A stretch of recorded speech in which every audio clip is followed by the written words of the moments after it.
What's going on, guys? This is Philip Sessions, your public speaking and presentations coach. I'm here today with Brent Knott, and this is a man I've been watching for quite a while. He's an operations guru, CRM guru.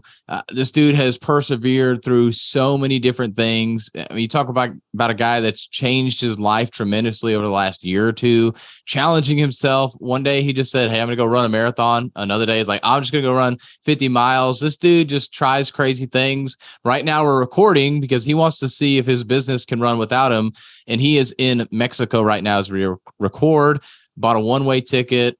You never know when he's going to go back. He's just waiting to see how the business is going to work. So Brent is one of those guys that just goes all in, and I'm excited to talk with him today. But Brent, tell us a little bit more about yourself. Yeah. So I've been in business now for about 10 years. 34 years old, and definitely didn't start here as far as doing crazy stuff. I usually sought out comfort, which was doing all the easy things that I thought were hard. And I actually created a whole persona around working hard and grinding.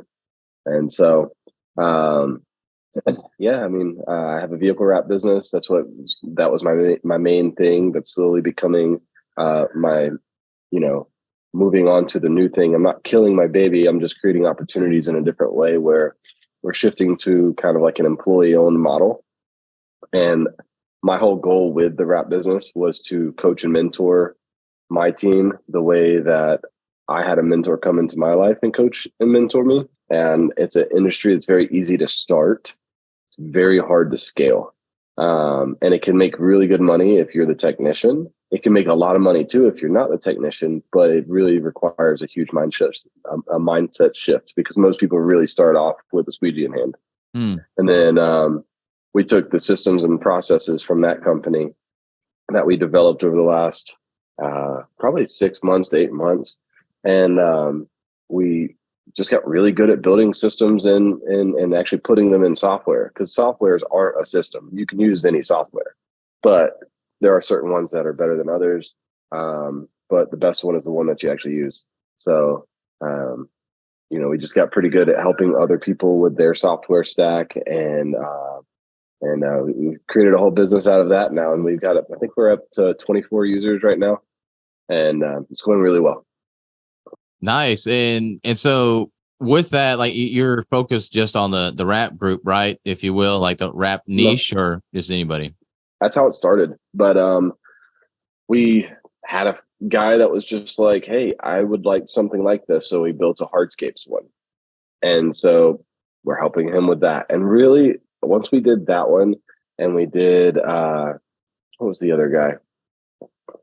We have like some kind of printing service that's not related to wraps, but it's like a copy paper center. And then we also have a metal fabricator. And so there's 3 totally different businesses, and yet really the flow of the system itself was very similar with some vocabulary changes. And once we got an idea of what their workflow was, like, it was easy. Yeah. And that's the funny thing with what I hear with business and everything. Once you start figuring it out, it's all just a system. It's all just a process, and business is business, as everybody likes to say. It's just, you change the name, you change the verbiage a little bit. This kind of works in this flow versus another flow and everything. And so we're going to dive into your background here in a second, but I want to ask you the first question I always like to ask, and that is, what is your definition of public speaking? So I've always looked at public speaking a little different because I never aspired to be like an on-stage speaker. And I think it was one of the first things that I kind of talked with you about, like, because we were talking about, you were really just like kicking off, because we met quite a while ago. And I was like, man, you should really go after small business owners like me that have trouble communicating with their team. And so I just think public speaking in general is like the hardest thing you can do as far as being a good communicator, or a great communicator rather. And so that's kind of how I've utilized it more than anything, because it didn't fit into my goals yet. Doesn't mean it won't. But that's the way I look at it, is if you improved your public speaking craft, I think you'd be a better communicator and be more influential for your team to better understand the story that you're trying and vision that you're trying to build with them. Yeah, I agree there. And there's definitely not just speaking on stage, what most people think about when it comes to public speaking, but that communication, communicating with your team. And I really did take that. I think it was about a year and a half ago, we actually got on that call and started talking. And really from there, that did inspire me. And I'm still focused on the small business owners, really in the service-based industry, helping them be able to get better at communicating, presenting in front of clients, in front of customers, and for the business owner in front of their team as well, because that's such an important thing, especially as somebody like you, you're delegating, you're being hands off. How do you go and make sure that you communicate properly with your team so they understand that and everything? Because right now, a lot of your team could probably be thinking, seriously, Brent's just over here owning the company. He's doing nothing. He's just chilling out in Mexico. What everybody usually thinks of what the business owner is doing. It's kind of ironic that you're doing that, but you have to go communicate like why you're doing this. And so what did that communication look like for you to talk about you coming to Mexico to get away, so that way you could see if the business was running on its own or not? Yeah, I mean, we were briefly talking about it before we came onto the podcast, but basically, I am such a technician mentally, and have been for so long, that I was a worker bee. Even my mentor told me that whenever he picked me up and put me under his wing, he's like, "You're just a worker bee. Like, we have to change that." And a lot of people don't get taught the skills to not be a worker bee, though, and that's the problem. Is I think we're naturally trained to be the worker bee. Nobody is trained to run a budget, run a team, and all those things. And so, I could remove myself from the business, but I'd sit in my office and I was close. And so my team would come and, "Hey, so this thing happened, and I need to fix it." And every time my answer is, "Just take care of it and let me know what the result was." And that way, I heard that from a CEO of Black Knight Financial and Dun& Bradstreet, actually. He's the CEO of two major entities, two major financial firms. And he was very calm and peaceful. And I was at his house and I was like, "Man, like, how are you so calm?" Because I'm running a little small business and I am not calm. And he said that he would ask his management team, "Can I rely on you to own the outcome of the task that I'm giving you, or will you only report on it? Because if you're just going to give me the report of this happened, like you're trying to get me to make the decision, then I'll just hire my daughter." And I was like, "Damn, that's actually pretty dope." So, I like to go to extremes because I will relapse. Me sitting in the office, it was an opportunity for me to hop back in the back and go, teach them something. Sure, I'm teaching them something, but they were also being taught not to think for themselves. And so now I have two of my guys who have 3 times this month flown somewhere in the country and wrapped a 5-figure job. Normally that wouldn't happen. So, I mean, it's just created some cool opportunities, me removing myself. It did put a lot of pressure on my team. I will give it that. And that's one thing that's probably overlooked, is the amount of pressure that me not being there put on them when they're used to that. And how did you go about handling that pressure with them? Like, did you have a conversation with them, or what did that look like? So, fortunately, my story is not very hard, or my vision isn't very hard to spin. One, I'm not very selfish. I live pretty conservatively. But there isn't a story that you're aware of that is real. And that mentor is one road down the road, and he comes in the shop all the time. And they know that there is an opportunity, if we can get to a certain level, for them to have their own place. And then I'm not greedy with equity. I already have another location in which we do have sweat equity in place for an employee that started as an employee, and he's working to become his own business owner, and he's literally running an entire shop on his own. So we already have proof. So there's social proof that what I'm trying to do is real. And so that's the biggest thing. And we just focus on that. Like, if you want to, these are the pressures that you're going to deal with as a business owner. That's what I just tell them. Yeah. Yeah, and that makes a lot of sense. It's definitely tough to think about when you've been that technician, and I've definitely been there, and still am there sometimes, especially with my 9 to 5. I try and pull myself out as much as I can, but I'm always getting pulled back in. And then kind of the role I'm in, I kind of have to be in it. I don't really have the choice because I'm not the business owner there. But it is difficult because there's a lot of times too where I'm like, well, I just go ahead and get it done. I just figure it out. And I have to step back and then take that time to really educate the person that I know can do it, who I can delegate that work to, and just take that time to train them up a little bit and sit there and watch them. And that's probably the hardest thing, is sitting there watching them.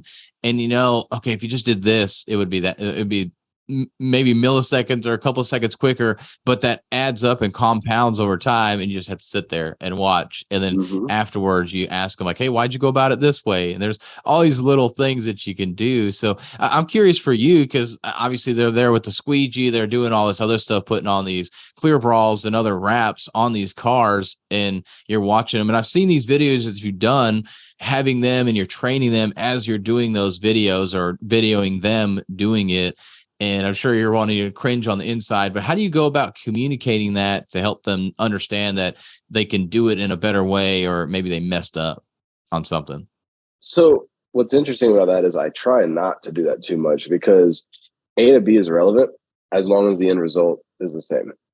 And that was very hard for me because, for example, we use Adobe Illustrator. Adobe literally came out and said, like, back in like 2015, that the system is so vast that no two people operate at the same, period. Like, and that was even speaking about their engineers, like how they get from A to B. It's never the same. And so stylistically, everybody's a little bit different. And so I train, but we also track. So we haven't fully gotten it implemented yet, but we try to have employees clock in on the job, even though they're paid commission, and on the installer side, and they clock in on the job, so we can actually build a dashboard that shows them their average time spent per job. We can try to bonus and reward structure based on how many jobs per month they kicked out. It also shows them goals. It'll show them we have a dashboard that will show how much money they've made this year and what their goal was, and where they're at on their metrics. So like, they're only failing themselves if they miss it, as long as we're plugging in the data. So, I've gotten pretty past that. I used to be pretty big on it. Like, no, you have to do this exactly like this, but I installed different than how I was even trained. So I was just like, don't be a hypocrite, and, let them just kind of flow with what makes sense. And then I do show them my way, and I tell them, just adopt the part out of it that makes sense for you, and you continue figuring out your own thing, because it just might not feel right for you. And it just doesn't sometimes. It could be because I'm stronger. Like with wraps, you're stretching film and stuff. I don't use a lot of heat, and I'm able to like pull the film a little differently than some people because I'm a little larger and stronger. Whereas Hannah is 100 pounds, and she ain't gonna be able to do what I do, but she gets there, and that's all that matters. So I fortunately got over that part. It was a struggle though. Oh yeah. Yeah. I mean, that's a great point. Yeah. There's little things that really don't matter. That's what you need to not worry about. And just, there's the quality right at the end. Is it done? Yes. Or maybe if somebody's using like twice the amount of material because they're not stretching it to really get it placed right, that might be a different story. But hey, if they use a little bit more, they take a little bit more time, they don't have the experience like you. They don't know all the little nuances that you've learned over 10 years. And that is a difficult thing as a business owner. But I want to go back, because now you've kind of talked a little bit about the fact that like, you've got these people in place, you're out of the country, you're having people fly all over, you built a couple locations, which is 3 specifically. One is somebody that's becoming that business owner of that location, which is really cool concept that you have. So we'll probably circle back to that here later. But I want to talk about like how you got here. Let's talk about that story real quick, because I think that's a powerful story that a lot of business owners need to hear about. So I was like 22, 23 years old, and I was working for a guy. He wasn't really a great person, and started to notice he was doing things, maxing out his credit cards, trying to cheat on his wife. stuff like that. I was just like, this guy's going to mess me over if I stay with him, and he had the opportunity to. So I just decided to leave. And I had like printing equipment and everything in my apartment. And I had a Miata, so there was no way I could get it to him. So I had to like take videos of my thing. I had to give him the video and say that I have videos and timestamp. And I've even said your name in the video that you're picking up equipment out of my house. Do not vandalize this apartment. You know, we'll press start kind of type thing. And so I like, gave myself a good paper trail. Fortunately, I did. I moved down to Florida. Or I didn't move. I actually went to Tennessee first. No, Alabama. Dropped off all my belongings at my mom's house, and because I didn't know where I was going to stay, and I went down to Florida to just wrap 2 Porsches, and I wrapped the 2 Porsches, and the guy gave me like 4 more. They weren't his. Come to find out, he owned a racing series that ran with HSR. It's called International GT, and there's Porsches and Ferraris that run in it, and they kept bringing me Caymans, and I was like, man, this is cool. So kept wrapping Caymans, and the whole time he's like asking me weird questions, like psychological, like what would you do with this? What would you do with that? And he was basically disc profiling me without me realizing it. And so finally him and I went into business, and like he let me set the company up. He's like, if we went into business, what would the split be? I was like, I don't know, 70-30. He's like, which way? I was like, you 70, me 30, and which is horrible. The salary, he's like, what do you need to live? And I took the question very literally. Like, I wasn't like, I knew that there was not a dollar on the planet I could do to change his lifestyle. And so like when he says, what do you need? Not want, need. I was like, I need $16,000 to live. And that's all I got. So, because I was living with his crew chief, I paid $500 a month for rent, and that paid for all utilities and everything. And so I didn't need a lot, and I worked my butt off. Like, he would tell me to go home.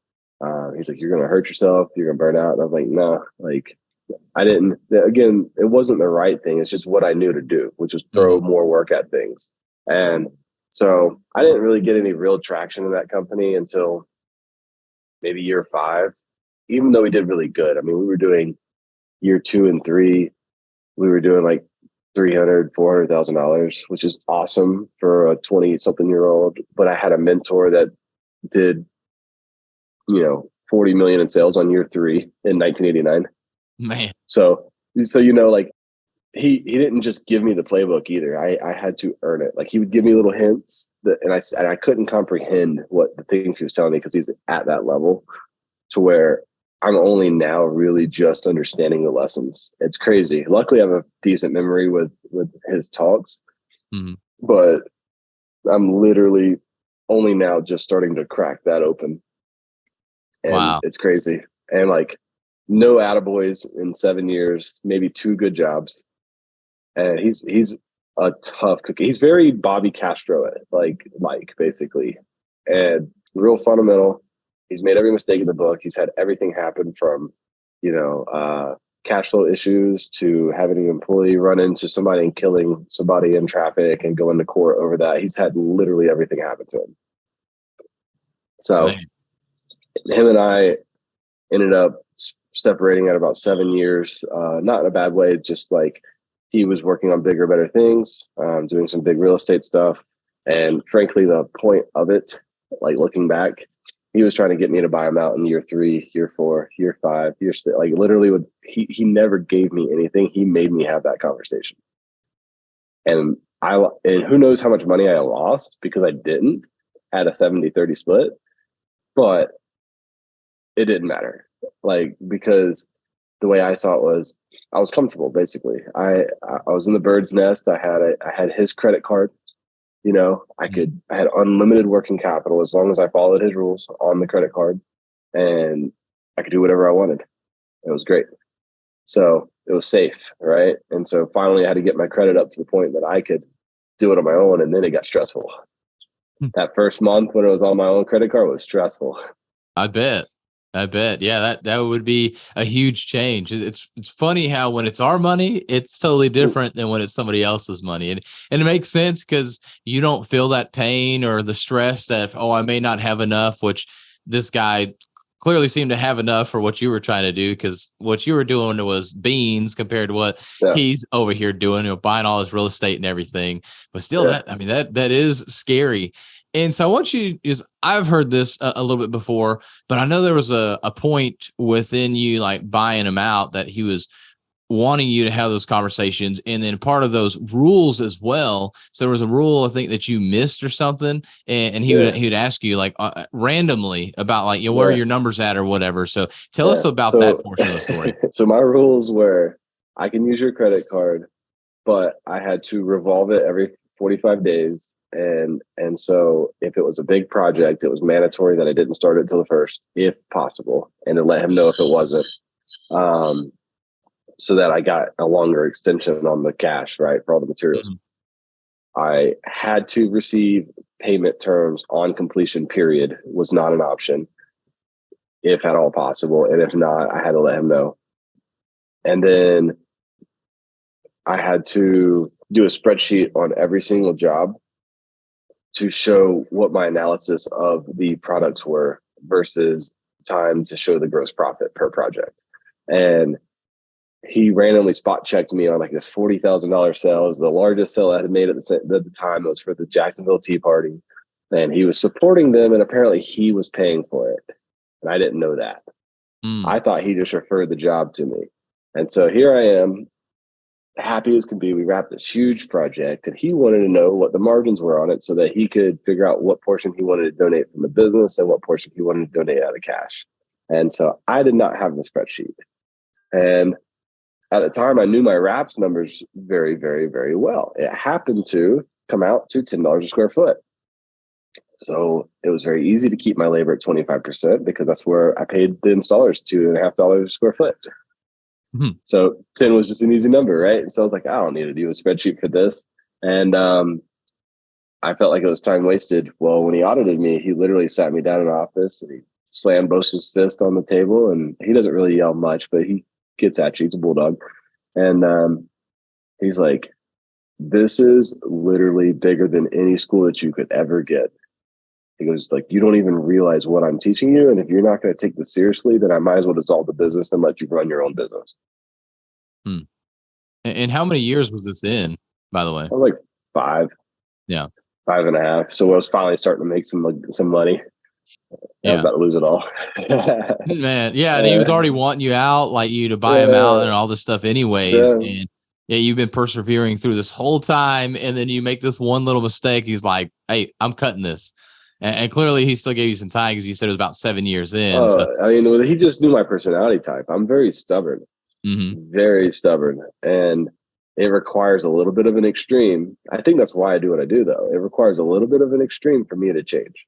And that was enough shock. I was like, yes, daddy, no problem. And I went and did my spreadsheets. Like, so, now we do it. It's funny being on the other end of it. And he told me why. He says, you have to be extremely proficient at this to where when you do scale and you get a sales guy, you need to be able to look at a glance on the sheet and see if it's a good job or not. And you need to be proficient enough at it to where it's like, yes or no, like you missed this. And that was the point. It wasn't just because I needed to do it over and over and over and over and over for the sake of just doing it. It was because when you delegate it out, you start to lose that control. You need to have a system in place where you can just look at it. And that's where that's how he ran his whole business. He actually ran a profit and loss in his company every day. And he compared it to yesterday. Man, I know very big business owners that do not do that. Yeah, you're lucky, like if it's quarterly. Dude, he literally ran it every day. And what he would do, that was the first thing he got every day. He said his executive administrator would bring it in, sat on his desk. And every day he walked in, that's the first thing he looked at. And he would comb through his profit and loss. And he wouldn't accept good numbers, meaning, why is our profit margin up 13% compared to yesterday on this when normally we trend 5? Like, that's a huge spike on that one line item. Go look into it. And somebody would put something in wrong. So he wouldn't even accept the good trends. Man. So he's a fundamental business monster. Yeah. It's funny, those fundamentals are the things that are most important, and we often overlook those. We want to do these crazy, I don't know, 360 spin, jump shot, something. We want to do all these crazy things that are the Hail Marys that we think are going to get us everything we want, when really it's the fundamentals that will get us every single thing that we want. It's the boring thing, unfortunately. It is. Yeah, it's not the sexy, shiny things, but it's the things that get us there, that keep us with where we're at right now. It really builds up that base for us. Because you could build, I don't know, like a pole, or you could have a ladder, and you're just trying to climb up that ladder. Maybe you make it up a few rungs, but if you actually had a base of 4 points on the ground instead of 2 points, you're going to be able to climb up a lot further. So having that good foundation is so important, and that's what those fundamentals do for you. Yep. And so you spent 7 years with this guy. And so I guess you've had, how many years past him have you been in the business? 3. 3. That's what I was thinking about, 3 then. So 3. So 7 of those years you're with him. You kind of had your daddy's credit card, if you will. Now you've been 3 years on your own. Clearly some tremendous changes since then. Now you're not only just on your own, but now you're having the team do all of that. I mean, what's been going through your mind? Is I really want to pull this out, that is, I know there's been so many things going on. We've had a lot of conversations offline and everything, that you're working through this, you're working through that, you're investing here, you're investing there, you're really relying on that team. So what's been going through your mind over those past 3 years leading up to Brent today? I mean, a lot. I mean, it's been very rapid. You get to that point where you just get fed up. Like, it's like the route that I was on, like I was doing all the work. I made good money. I mean, I paid off my home by 30 years old. Like, it's a horrible investment move as far as, the interest rates and stuff at the time, but the quality, like, Bill told me to pay off my house. It was during COVID.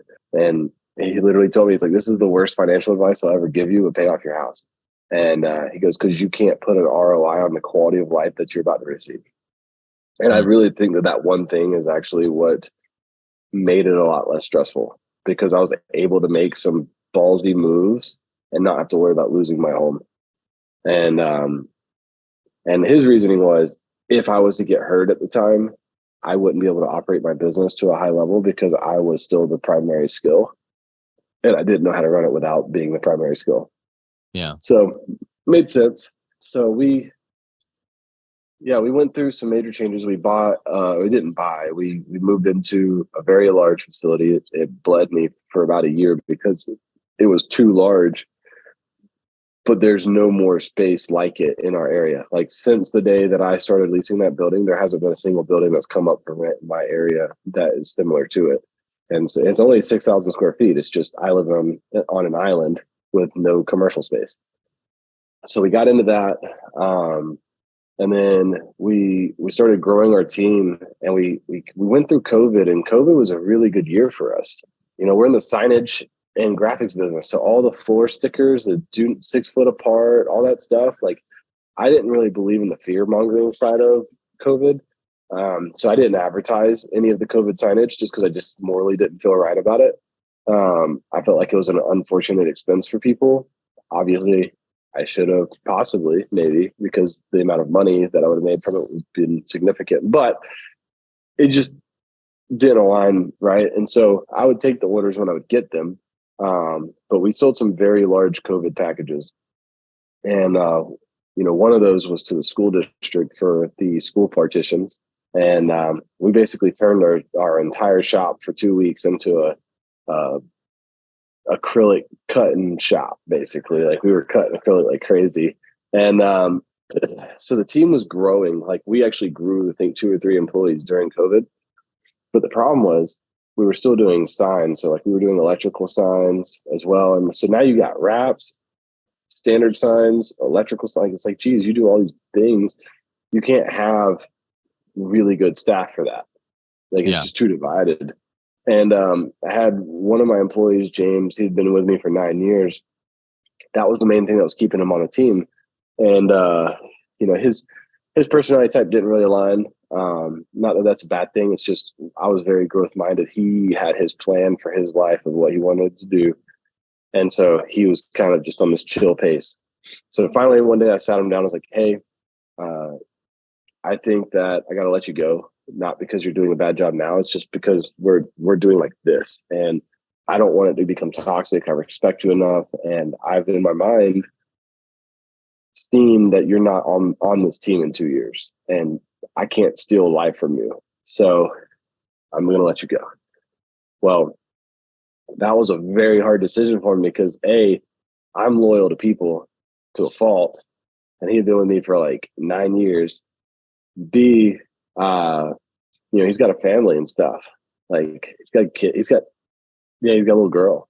And Yeah. like it really, I was like, what is this guy gonna do? And I knew his pride was like too high to do anything. And so this was probably the biggest single change that I made in my company during this time. It was probably one of the best. He ended up starting his own sign business. I quit doing signs. We cut about $400,000 in revenue out of the business and stopped doing signs. And I passed it all to him. And then we cherry pick which sign jobs we want to do. And so now he started his own business. He got uncomfortable and he's doing exactly what he wants to do. He's able to make his own schedule, hang out with his little girl. It actually all worked out for the best. And he seems to be a lot happier now, having that control. And then we got to focus more on cars, like auto, basically. And that's when we got into the tinting. I had always said I would never do tinting because it's like a $350 job. I don't like low ticket stuff. Wraps are $5,000 tickets. I'm like, man, I really don't want to do $350 like cars coming in and out, people waiting, all that stuff. But it really worked. Like we're in Florida, everybody gets tint. The wrap is a very complex sale. So yeah, sure, it's big chunks, but there's also big chunks in your timeline that are missing. And if you don't have enough volume. And so the tint allowed for a lot more cash flow. And it also kind of paid for the overhead in a different way. And so I got to thinking, I was like, man, this would be really cool because now I can open up a shop and not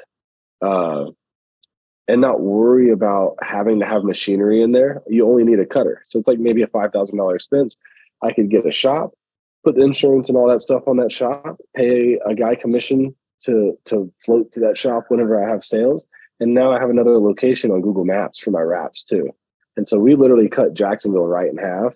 And I have 3 Google Maps listings, all with like, almost 100 Google reviews. So depending on where you search in Jacksonville, I'll show up twice on the map for wraps. But we're using tint to do that. Yeah. Because tint's paying for the overhead. And it really created this whole satellite model. Was the thing that I said that I would never do, but I was like willing to try it because one of my employees was like, I want to tint cars. And I was like, okay. So we gave it a shot. He's no longer with me, but I can credit him for that. Yeah. Hey, sometimes it's that catalyst that spurs you to do that. Just like that guy that, hey, let's do it. You said, okay, fine, we'll do it. And he left. Yeah. It was the catalyst that's keeping you going with it still. And just like the other employee that you had to go through that and say, hey, this isn't working out. I'm sorry. You were the catalyst for him to get him to the life that he wants now, as well as you got rid of a lot of the stuff that you didn't want to do anyways. It was distracting for you.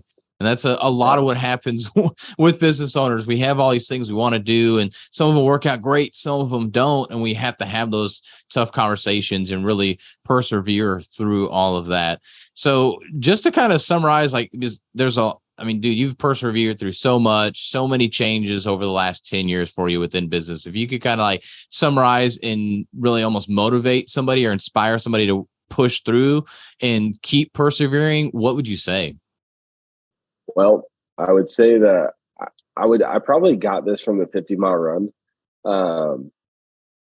Whatever your goal is or like the play is, like, and we were talking about doing the boring thing. I actually ran the 50 miles injured. A lot of people don't know that. And so I had a irritable IT band syndrome. So basically the tendon that connects your hip to your knee, it flexes every time you bend your knee. It has like a dagger that goes into your knee every time you bend your knee. So I ran 50 miles, which is who knows how many steps, with a dagger in my knee. And it hurt immediately at mile one. And I had walked for the last month trying to heal it and maintain my condition to run the 50 miler. So not only did I go into it not as conditioned as I wanted to be, so it wasn't ideal circumstance, right? I immediately started with pain, whether it be cash flow, employee issues, whatever. And I just was like, I've gone 6 months worth of training to just quit. Like, no. So, and I also wanted to make a video for Trevor at 39 miles saying I beat him. So I had to at least get to 39 miles, right? Then I knew if I got to 39, I'd make it to 50. But I basically made a play. That play was I was going to walk for a quarter mile. And I was going to run a 3/4 mile. And the whole goal was just to get to the next walk. And I did that 50 times. That's really not all that bad. But I didn't look at anything. People were trying to talk to me. I didn't talk to anybody. People were like, man, are you okay? And I just wouldn't talk to anybody. And I was just like, I was trying so hard to not give pain a voice in my knee. And I basically just ran the play. Like if you looked at the data on that run, it was literally perfect splits. Quarter mile, 3/4, quarter, 3/4, like literally the whole 50. I actually ran the last 10 miles faster than I ran the whole thing. Man. Because I started seeing people, I was last place the whole time. Like that's a big psychological hit, right? Like you're in last place. And there's a minimum time threshold too. So like there's this thing that's creeping up on me. And I basically just I stayed true to that. And then I ended up passing like 12 people.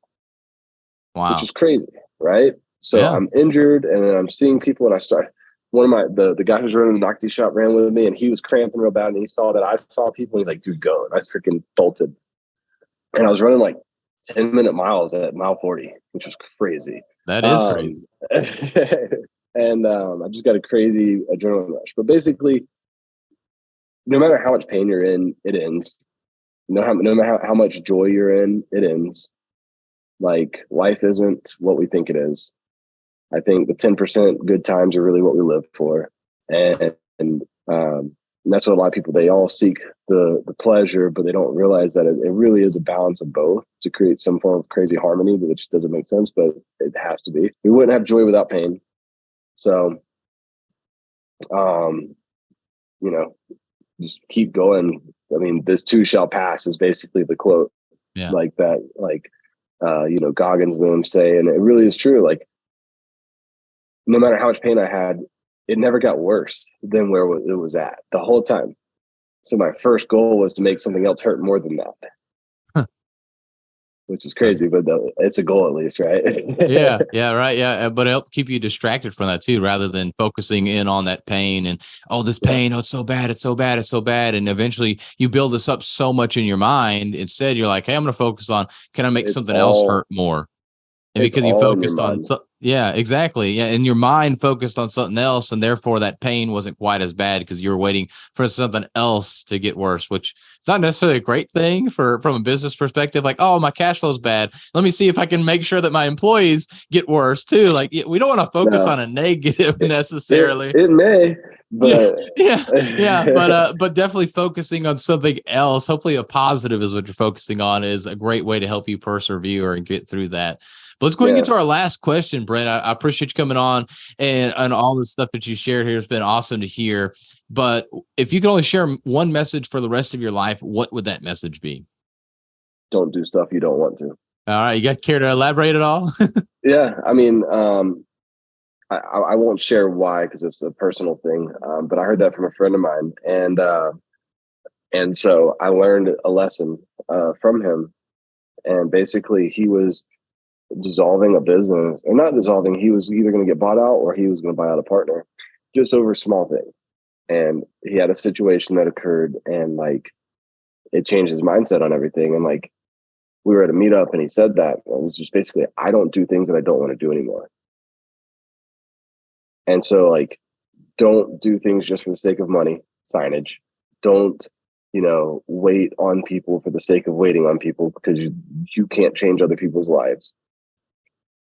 All you can do is create opportunities for people and they either come or they don't. But you pretty much cannot live life and do things that you don't want to do.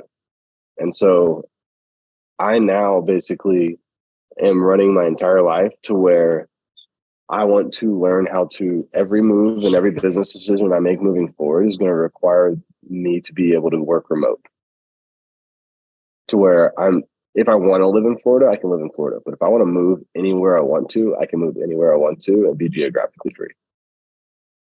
I like it. That seems like the dream of a lot of business owners, but I love that you're actually doing that and literally living that out right now a little bit, being there in Mexico and everything. And so, Yep. Brent, I appreciate you coming on and sharing so much value. I think your story is one that's impactful, that's inspirational. And if people want to follow you or reach out and just have a conversation with you, where's the best place for them to do that? I'm probably most active on Facebook. My name's just Brent Knott. On Instagram, it's at I am not Brent, and it's KNOTTBRENT. And then, you can always just reach out in those two places. I'm pretty active at responding to people whenever I do come across new people. Awesome. Well, yeah, y'all make sure to go to follow Brent at those locations. We'll have it in the show notes as well. So that way we can make sure to tag him and everything. But Brent, appreciate you coming on. This has been a blast getting to talk with you and catch up as well. Yeah, it's been great, man.